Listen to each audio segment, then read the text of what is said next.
اختیار مردم، قدرت مردم.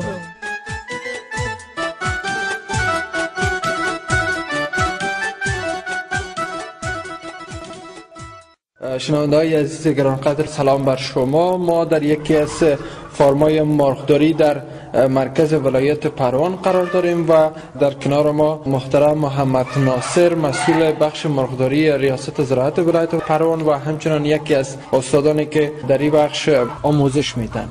مرغداری از ابتدا باید چیزهایی که فارمدارای محترم میخرن از فارم‌های مطمئن باید بیارن.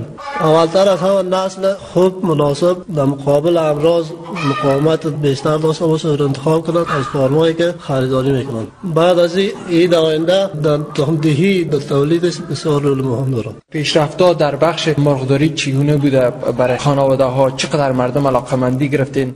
همین پروگرام ها را که مرغا را توزیع میکنن در بگرام یک تعداد مرغا توزیع کردیم در ولسوالی سیدخیل مرغا را توزیع کردیم در قریه مختلف و تعداد 100 فامیل در 5 قریه انتخاب شد به خاطر که مردم فن مرغداری را یاد بگیرن و از این مسلک بسیار خوب از اقتصاد فامیلی بهره مند شدن. مثلا از چیزا مرغایی که به طور گوشتی نگاه میکنن از این بسیار اقتصادشان پیشرفت میارن و مرغایی که تولیدی میباشه هم در رشد اقتصاد فامیلی رول مهم بسیار زیاد داره. وقتی که مردم ما به یک مسلک روی آورد و مشغول میشه و کار و کسب میتونه در زندگیشون تغییرات بیاد، در امن و ثبات جامعه رول بسیار داره. وضعیت اقتصادی مردم بسیار پایین است، میخواد از دولت براشون کمک صورت بگیره و به شکل ابتدایی که کمک صورت گرفت بعدا نیا میتونن که از فن مرغداری مستفید شدن، کم کم مرغداری خودشون رشد بدن، بسیار تغییرات به نما میگیره.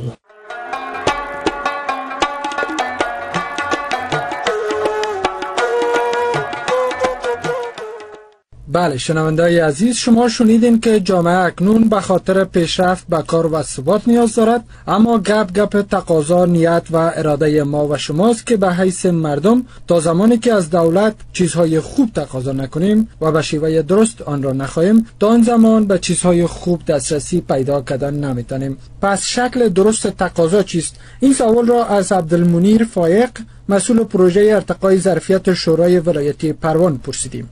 قسمی که معلوم میشه تقاضا ای است که با کمک نمایندای مردم و اعضای شورای ولایتی، یعنی موکلین از شورای ولایتی، تقاضای خود از طریق شورای ولایتی ارائه کنند تا که به خواستایشان شورای ولایتی با همکاری دولت رسیدگی بکنه. باید از طریق مردم به اعضای شورای ولایتی یا وکلایشان و از طریق شورای ولایتی به مراجع مربوطه یا به مسئولین مربوطه انعکاس داده شود و پیش برده شود. شیوه کار می است.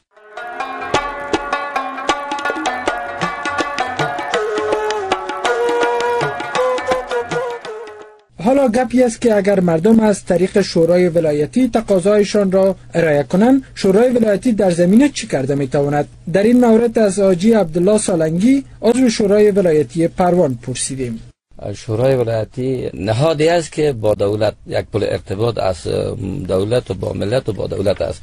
ما یک نیروی بسیار قوی همکار با دولت هم هستیم، با ملت هم هستیم. نمی بود که ما انجوها را تشویق کردیم و خانواده‌های عزیز از هر ولسوالیایی که دوردست از مرکز پروان می باشه او را تشویق کردیم که شما به از امی برنامه‌های مرغداری، ماهی پروری، گرین‌هاوس‌ها جور کنه که در وطن ما یک تغییرات بیاید.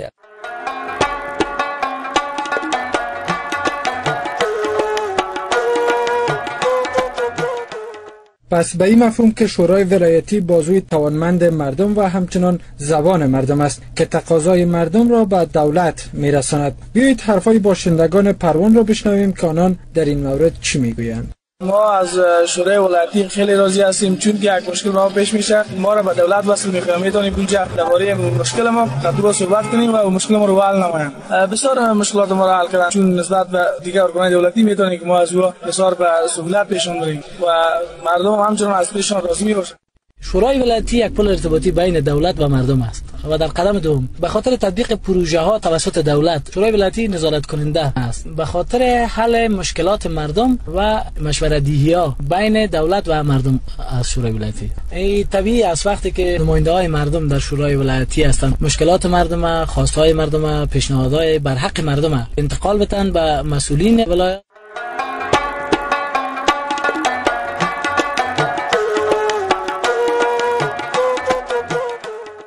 اگر چنین باشد مردم بدانند که شورای ولایتی از ایشان درست نمایندگی میکنند، پس بهتر است از حاجی عبدالله سالنگی عضو شورای ولایتی بشنویم که طی چند سال گذشته در عرصه کار و ثبات، بالخصوص ثبات بازار تجارتی و کمک به آنانی که در ساحات مخصوص مثلا مرغداری کار میکنند در ولایت پروان چه کارهایی را انجام دادند. ما کارهایی که انجام دادیم که دوستای دهاقین خود تشویق کردیم که شما بری مرغداری یا ماهی پروری و هر کس که از دست شما میشه به روی آوردن و انجوها و مؤسسات کمک رسانی را تشویق کردیم که در قرى و قصبات و قشلاقه های دوردست هم باشه و رفتن از نزدیک مردم دیدن آنچه که و در دسترس توانی که داشتن، چه به مرغداری بوده، چه به ماهی پروری بوده، چه به زنبورداری بوده است.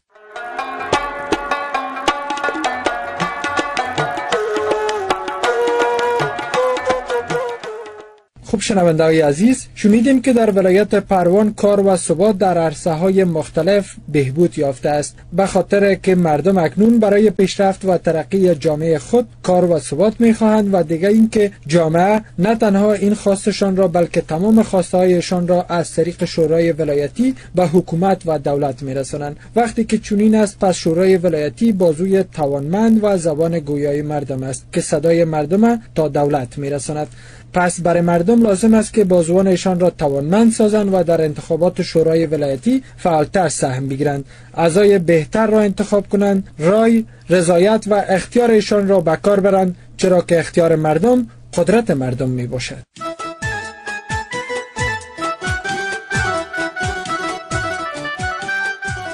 اختیار مردم قدرت مردم.